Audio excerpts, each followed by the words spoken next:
O ano era 2004 ou 2005, por aí. Eu estava na faculdade de jornalismo e uma das tarefas era observar como é que o jornalismo era feito nos Estados Unidos. Nessa tarefa, a minha surpresa é que eu não fui informado tanto assim sobre jornalismo, mas sobre o meu lado cristão.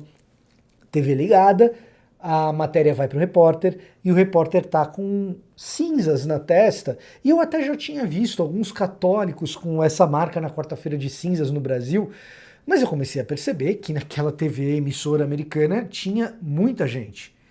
E a minha pergunta inicial comigo mesmo foi: nossa, uma emissora norte-americana, um país majoritariamente protestante, emprega tantos católicos? Ledo engano.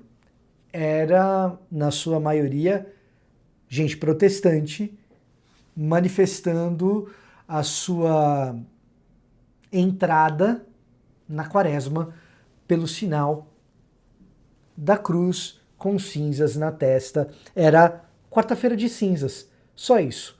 Quarta-feira de cinzas, protestantes celebrando a quarta-feira de cinzas, recebendo as cinzas na testa. E ali eu descobri, então isso não é coisa de católico? Olá, eu sou o Victor Fontana, esse aqui é o meu canal, ele pode ser um pouco seu também, para isso basta que você se inscreva nesse canal, ative as notificações, deixe o seu like, o seu comentário, tudo isso é muito útil para você que gosta de Bíblia, de teologia. Hoje o assunto é puramente teológico, é um pouco de história do cristianismo e eu tenho certeza que você vai sair mais bem informado desse vídeo do que você entrou. E se isso de fato acontecer e você chegar até o final do vídeo e não tiver deixado o seu like, aí é sinal que você é mal agradecido. Mas hoje é dia disso. Eu vou tentar explicar de onde vem essa história de quarta-feira de cinzas e por que isso não é coisa exclusivamente da Igreja Católica Apostólica Romana, porque protestantes ao redor do mundo também celebram a quarta-feira de cinzas. Bom, biblicamente, a ideia das cinzas é muito parecida com a ideia de rasgar vestes, com a ideia do pano de saco e com a ideia do jejum. É um período de lamento, às vezes de lamento profundo, que faz com que isso seja marcado com as cinzas. Você vai ver isso em Jonas 3,6, você vai ver isso no Evangelho de Mateus 11:21, a presença das cinzas como uma representação do lamento, da reflexão a partir de coisas que são difíceis, que são ruins, da renúncia, da abnegação. Tudo isso. Se você quiser mais sobre jejum e essa questão do lamento, tem 2 vídeos aqui no canal, você digita Victor Fontana Jejum, assiste os 2 que você vai entender. Mas as cinzas estão relacionadas a isso. E muito cedo na história do cristianismo, para se preparar para o período da Páscoa, quando iria se lembrar da crucificação, especialmente da Sexta-feira Tenebrosa, em que o próprio corpo do Deus encarnado é traspassado pelos nossos pecados e também por cravos, num episódio absolutamente violento, para se preparar para a celebração de um episódio denso como esse, passa-se a adotar algumas práticas que fazem algum tipo de menção ao lamento e a uma autorreflexão, uma introspecção mais grave, mais austera, mais pesarosa. Isso vem com jejum, muitas vezes, e também com as cinzas. A quarta-feira de cinzas, ela inicia um período de 40 dias até a Páscoa, numa preparação para a Páscoa e toda a densidade que a Páscoa tem. É como se celebrar a Páscoa meramente na sexta-feira e no domingo fosse algo que pudesse se tornar um tanto frívolo se fosse só uma comemoraçãozinha. Então, muito cedo na história do cristianismo, nos primeiros séculos do cristianismo, começa a haver uma periodicidade anterior à Páscoa, talvez uma semana, 2, um pouco mais, em que se fazia jejum e em que se representava essa solenidade mais grave por meio das cinzas nas testas. No século IV, ano 300 e pouco, começa-se a observação desse período passa a ser de 40 dias, como uma espécie de memória do período de Jesus no deserto. E então esse período de preparação passa a ser de fato uma quaresma, um período de 40 dias como uma preparação para o período de Páscoa. E isso a partir do século IV a gente tem vários registros de que é algo que o cristianismo começa a celebrar com bastante ênfase, com bastante vigor, de maneira orgânica, em diferentes lugares da Europa e do norte da África. E então você passa a ter um período mais fixo, olha, são 40 dias. E a quarta-feira que dá início a esses 40 dias é a quarta-feira de cinzas e é representada por essa cinza. No século VI, ou seja, no 500 e pouco, você tem a formalização das cinzas de fato. E no século XI, o Papa Urbano II passa a ordenar que a cinza seja colocada na testa. E é a partir daqui que a coisa começa a ficar um pouco mais complicada e daí você vê uma certa divisão entre protestantes e evangélicos na interpretação da quaresma e da observância da quarta-feira de cinzas. Ora, se é uma ordem papal, então eu não quero fazer. E é assim que os evangélicos acabam reagindo à quarta-feira de cinzas e à quaresma e deixando a prática, não todos os evangélicos, porque como eu disse, estava eu com o meu controle remoto. Esse não é um controle remoto. Pode ser, dependendo do aplicativo que você coloca. Mas estava eu com o meu controle remoto e eu vejo lá, e são protestantes que estão praticando a quaresma e a quarta-feira de cinzas. Protestantes, presbiterianos, episcopais, luteranos. A questão é, se foi um papa que mandou, a gente não quer fazer. E basicamente começa a haver uma preocupação em eu vou fazer algo que é simplesmente tradicional e que a Bíblia não ordena explicitamente? Isso não vai se tornar um legalismo? Isso não pode se tornar um legalismo? E a resposta é que sim, pode. É possível que se torne um legalismo, mas veja, antes de Urbano II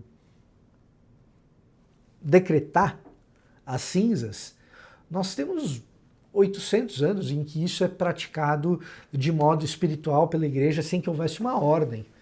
Então, putz, demora 8 séculos para virar legalismo, quer dizer, a gente tem tantos outros legalismos para tomar conta. E afinal de contas, será que na nossa prática evangélica nós também não temos tradições que a gente mantém e que são boas para a espiritualidade da igreja, e não são necessariamente legalistas, e a gente mantém essas tradições mesmo que não haja nada no texto bíblico que ordene isso, que é um exemplo, maior exemplo talvez, seja a escola bíblica dominical. A escola bíblica dominical é uma tradição absolutamente recente das igrejas evangélicas, absolutamente benéfica, e a gente mantém. Mas não tem nada na Bíblia que diga que a gente tem que fazer escola dominical, não, tá? Escola dominical é uma coisa de 200 anos para cá, que surge nos Estados Unidos e tal, e a gente incorporou nas igrejas brasileiras também, mas escola dominical é uma coisa muito recente na história do cristianismo e a Bíblia não manda fazer não, tá? Retiro de carnaval, a gente faz, né? Uma boa parte das igrejas evangélicas faz retiro de carnaval. É uma prática do texto bíblico? Não. Então, me parece que a prática da quaresma e das cinzas e da quarta-feira de cinzas, ela é tão útil quanto ela é voluntária e bem pensada. Afinal de contas, não faz sentido chamar alguém para introspecção e fazer aquilo meramente por ritual. Tem que pensar sobre ela. Ela é útil nesse sentido. Agora, existem elementos da quaresma e da quarta-feira de cinzas que são de fato coisas que podem ajudar a igreja evangélica nos contextos atuais. A quarta-feira de cinzas ela é celebrada pelo catolicismo hoje em dia. Papa Francisco, por exemplo, tem uma homilia de 2014 que ficou famosa, em que ele chamava os fiéis católicos a se desprenderem do acúmulo material e refletirem nesse período de luto, de preparação até o momento da Páscoa, sobre como, em nome do acúmulo e em nome das riquezas materiais, a gente deixa de lado os nossos irmãos, a relação fraterna que a gente deveria ter com as pessoas, e mais ainda, o quanto que a gente deixa de lado o fato de que somos passageiros, a vida humana é frágil e a gente está aqui preocupado com o novo celular, com o novo microfone, com o novo fone de ouvido, com o novo computador, e a vida é efêmera, ela passa muito rápido. E o período de Quaresma serve para refletir sobre isso. Mas veja, olha só que coisa interessante. É uma homilia de 2014, lá se vão 11 anos. E lá se vão 11 anos. E desde então a gente não tem assim nenhuma homilia, pelo menos não que me venha à memória, que seja tão importante assim para o catolicismo romano. Entretanto, no ambiente protestante, você vai ter, por exemplo, na Redeemer Presbyterian Church, que é a igreja do Tim Keller, que não está mais com a gente, infelizmente, Deus tomou para si, e encontraremos com ele no dia da ressurreição. Mas na Redeemer, uma igreja presbiteriana, da PCA, Presbyterian Church of America, que é a que guarda talvez mais proximidade com a IPB, a PCA, a OPC, Orthodox Presbyterian Church também, né? Mas a Redeemer tem, ou tinha até pouco tempo atrás, não sei se ainda tem, um devocionário específico do período de Quaresma, o que é muito comum. Você ter um devocionário específico do período do que eles chamam de Lent, de Quaresma. Então não é uma coisa assim tão distante da gente. E quando você pega os principais pensadores protestantes falando a respeito da quarta-feira de cinzas e falando a respeito da Quaresma, eles nos chamam, eu vou pegar um aqui, vou pegar Dietrich Bonhoeffer ou Dietrich Bonhoeffer.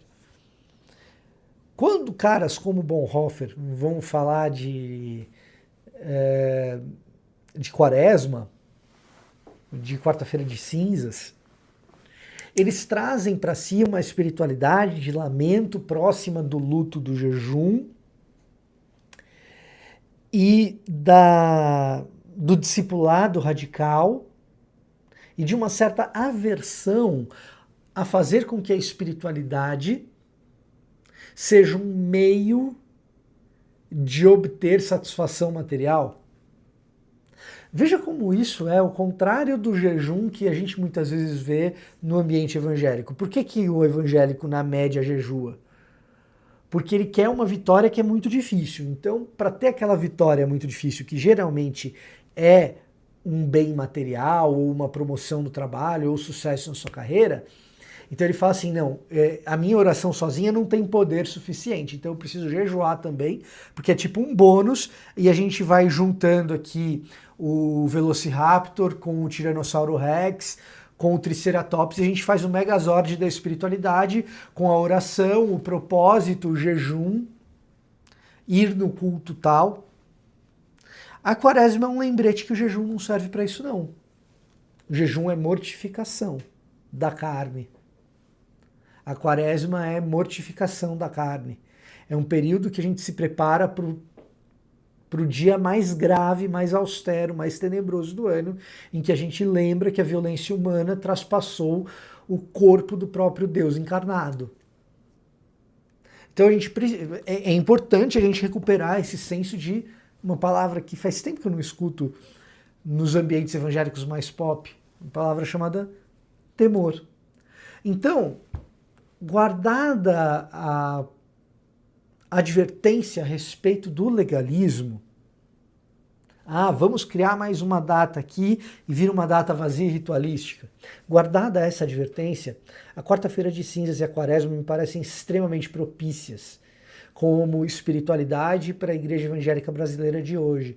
Uma igreja mimada, muitas vezes, uma igreja muitas vezes muito concentrada nos benefícios materiais que o Evangelho pode trazer e que esquece a gravidade da Sexta-feira da Paixão, que me parece que uma sexta-feira não basta.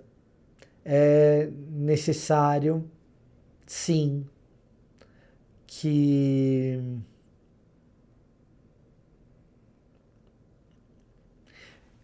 a gente passe por um período de preparação para entender o quão grave é que o meu pecado e a minha maldade tornem a forma de um cravo e de uma coroa de espinhos atravessando o corpo do próprio Deus encarnado. Parece que é grave, sim.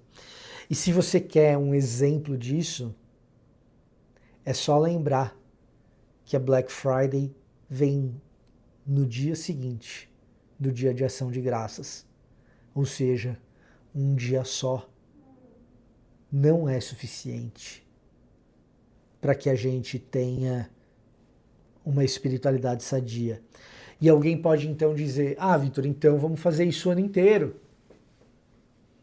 E eu diria para você, Eclesiastes nos ensina que há tempo de abraçar, há tempo de deixar de abraçar, há tempo para choro e há tempo também para riso. E a Páscoa representa isso quando a gente entra na Sexta-feira da Paixão com o corpo do próprio Deus encarnado sendo atravessado pelos meus delitos e pecados, mas num domingo esse próprio corpo sendo reconstituído, nos lembrando que Deus está restaurando todas as coisas e começa essa restauração, ressuscitando o corpo de Jesus. Gostou do conteúdo? Aprendeu alguma coisa nova? Deixa um like, pelo menos. Se vale mais do que o like, dá uma passadinha aqui na descrição, tem link para o meu curso sobre como preparar um estudo bíblico, do meu roteiro de estudos teológicos também. Eu tenho certeza que você vai ter bom proveito se você der uma olhada nessas coisas aí. Dá uma olhadinha, passa aqui, vê o link, vê se você gosta. Se gostar, adquire. Esse era o meu recado para hoje. Eu vou ficando por aqui. Até a próxima.